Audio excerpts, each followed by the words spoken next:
Selamat datang di video kali ini. Pada kesempatan ini, kita akan membahas rangkuman dari berbagai presentasi yang telah disampaikan oleh kelompok-kelompok dalam studi kasus pembelajaran.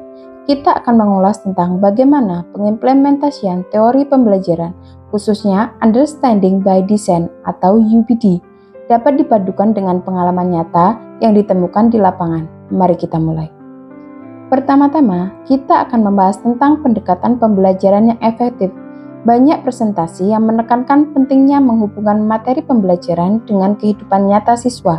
Pembelajaran yang paling efektif adalah yang relevan dengan kehidupan sehari-hari peserta didik.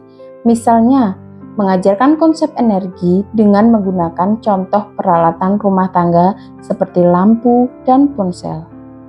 Pendekatan ini kita akan membahas tentang bagaimana meminimalkan kesalahpahaman dalam pembelajaran. Banyak dari kita mungkin sudah tahu bahwa kesalahpahaman bisa menghambat kemajuan belajar siswa. Sebagai seorang guru, kita harus mengadakan pengecekan pemahaman yang dilakukan secara berkala, bukan hanya di akhir pelajaran, tetapi juga di tengah-tengah proses pembelajaran. Dengan cara ini, jika ada siswa yang belum memahami konsep, guru bisa langsung memberikan penjelasan tambahan.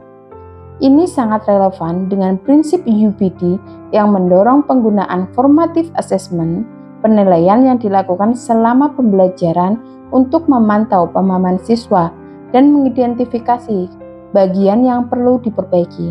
Dengan begitu, kesalahpahaman dapat segera diluruskan dan proses belajar tetap berjalan efektif. Selanjutnya, kita berbicara tentang pengaturan pembelajaran yang bertahap.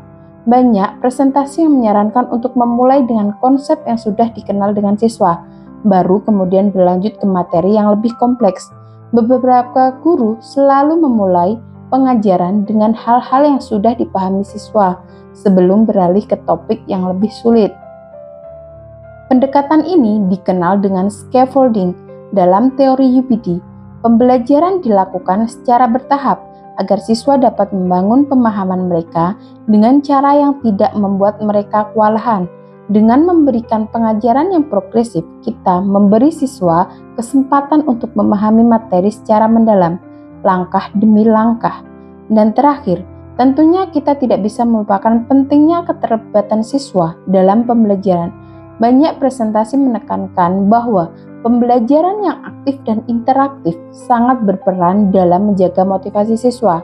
Metode seperti diskusi kelompok atau tugas yang memungkinkan kreativitas siswa adalah cara yang baik untuk menjaga keterlibatan mereka.